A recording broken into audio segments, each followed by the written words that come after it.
And before we start the video, I would like to express a big thanks and special shout out to Bayside Chrysler Dodge Jeep Ram, located in Annapolis, Maryland, for allowing me to come out and film the 2016 Dodge Grand Caravan SXT. 2016 Dodge Grand Caravan SXT. And as you can see, this one is finished off on a white exterior with your pretty typical older style Dodge Chrysler key fob. And by double tapping the left-hand door, opens the rear left automatic power door. And simply just double tap it again, and it closes.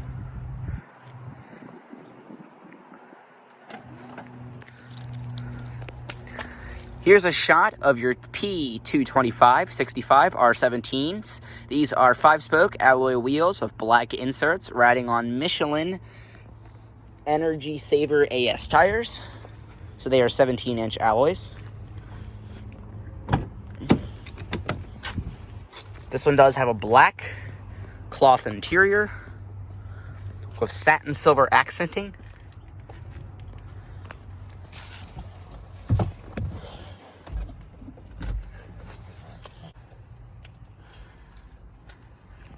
Let's go ahead, fire this one up. Just insert the key over here.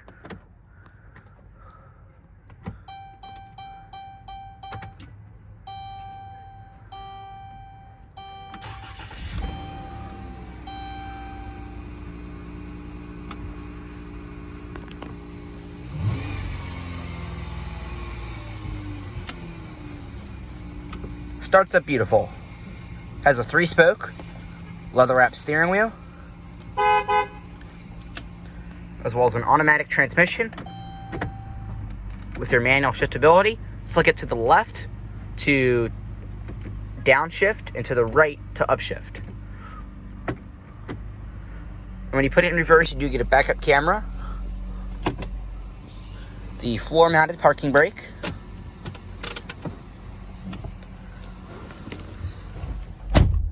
this one does have 44,714 miles. Let's go ahead, cut on the headlights, the fog lights, as well as the hazards.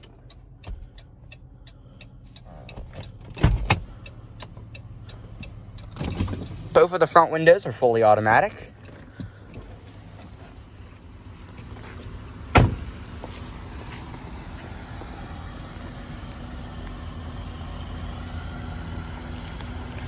So this is a 2016 Dodge Grand Caravan SXT. This is not your normal SXT. This actually has the GT appearance package. So what that means is that it gets the 5-spoke alloy wheels with the black inserts, the 17-inch ones, fog lights, and the black headlight housings. So normally that would be like a grayish, sometimes it's actually color matched. It's black on the GT. You also get the black grille on the GT. This would normally be a chrome or a grayish. It's actually black on this one. So that's why.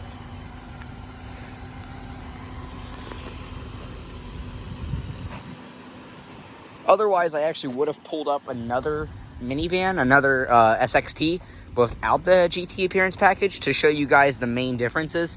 But because they don't make them anymore, it's kind of hard to do that. And this is the only one here. So the Grand Caravan is also the more base counterpart to the Chrysler Town & Country. Both of those have been discontinued. The Chrysler Town & Country was discontinued in, I believe, 2016, maybe 2017, because 2018, I believe, was the Chrysler Pacifica and the Dodge. I don't think there's not a Dodge minivan. So the Chrysler Pacifica took over what these cars left off. So there's no such thing as the Grand Caravan anymore, which is kind of interesting because if they're making a new minivan, why would they change the name? This minivan has been around since what, 1984, 1983? So it's kind of crazy that they're changing the legacy with a different name. But the Pacifica is a lot nicer than the Grand Caravan. It's a lot more high tech. This car has technically been around since 2011. If you really wanted to stretch it, you could say 2008, but the 2008 to 2010 Grand Caravan was a lot different than this. So it had the same shape, but the 2011 model year got a facelift, different wheels, different trim levels, different interior. The interior was completely different. Different front end, different grille, different headlights. The car was very much different, but it was technically still the same body as the 2008 model, because 2007 was still the third generation Dodge Caravan. So it was called the Grand Caravan, I believe, from 1999. I don't know, somewhere around there. The Grand Caravan has been a very popular minivan. At the time, this was mainly competing with the Chrysler Town & Country, so it was technically competing with itself. It competed with the Honda Odyssey, the Toyota Sienna, and in its early years, the Toyota Previa, and the four-door Honda Odyssey, which is actually kind of cool. But since this car has been around, it was competing with the Kia Sedona, actually, in like 2011, this was actually called the Volkswagen Routan as well, because Volkswagen got a share of the Grand Caravan. So you could have three different options: the Chrysler version, the Dodge version, or the Volkswagen version. So kind of interesting, but we're looking at the Dodge version. You got your fold down TV screen. Very cool. Let's go ahead and step back outside. Simply just pull that to close the door, and there's also a little button over there.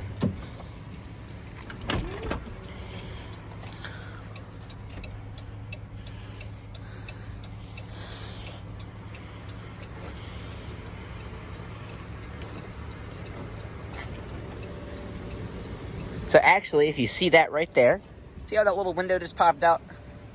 Now it's popped in, now it's out. So that's pretty neat.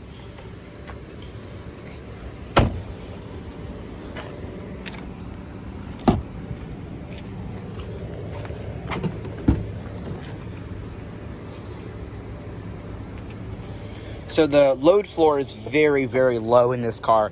It's honestly probably shorter than some sedans. So you don't have to get over this. You know, this is only up to my knee here.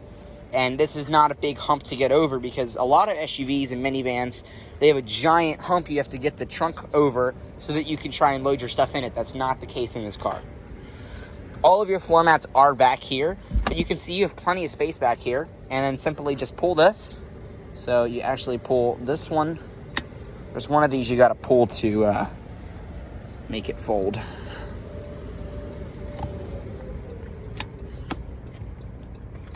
Let's see if I can figure this out.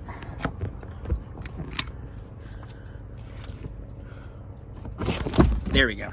Okay, so then because I believe this one does have the stow and go.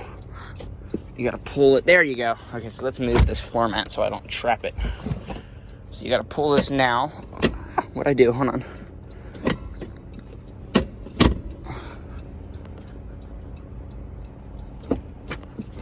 There we go. And that's how you use stow and go seating. So let's see if the second row does it. I'm pretty sure it does. I believe after 2011 is when it had stow and go. So I believe you have to open this. This is actually a feature that people seriously bought these minivans for. It was very anticipated. Let's see how far we have to move that seat, because I don't think you have to move it too far. Okay, so then what you do, so that should stay there. Fold that. Look at that. That's awesome. So then what you do is you just push it down into place. The seat stays in there. Fold your carpet over. And now the flat load floor. It's continuously flat. So look at all this space you have. This is awesome.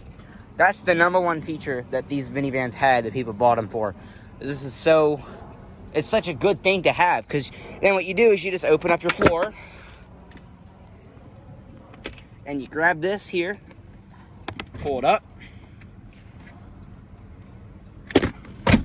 set it in place. Okay, so then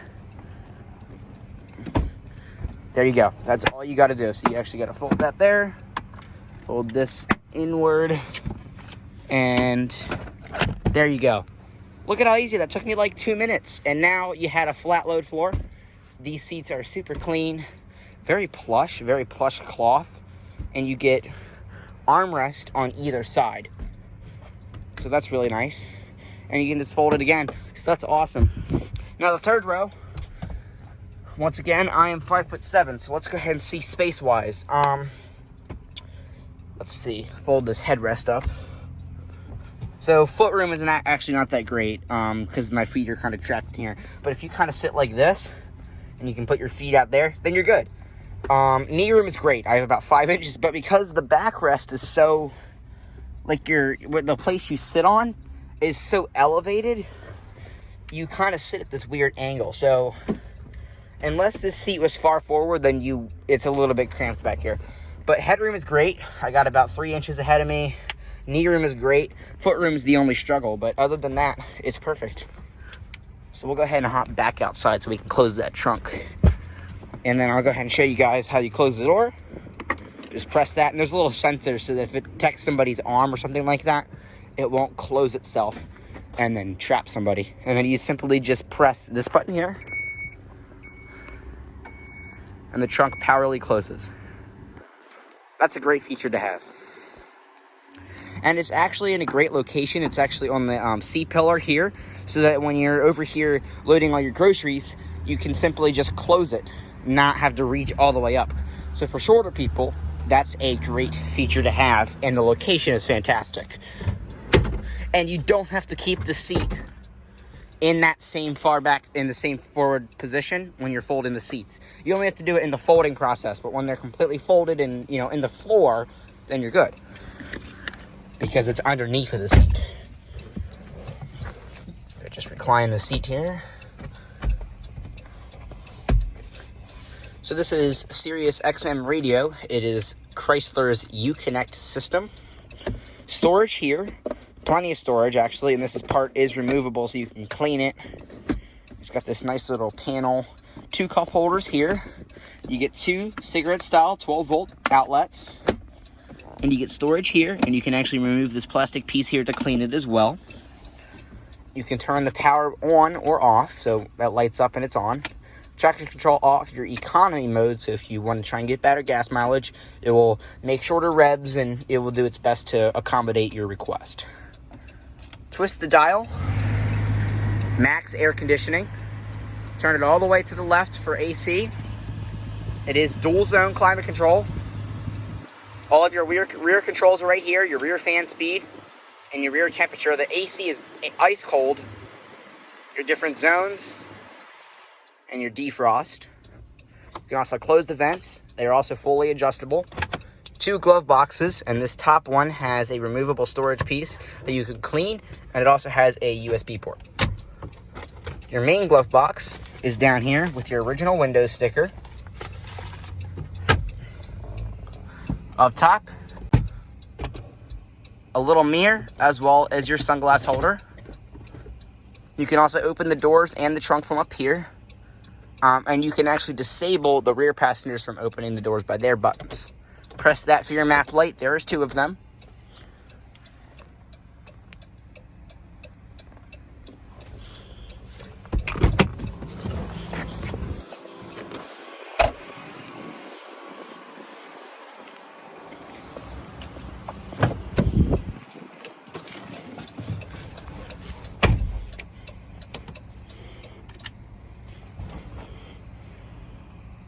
Let's go see how this one sounds.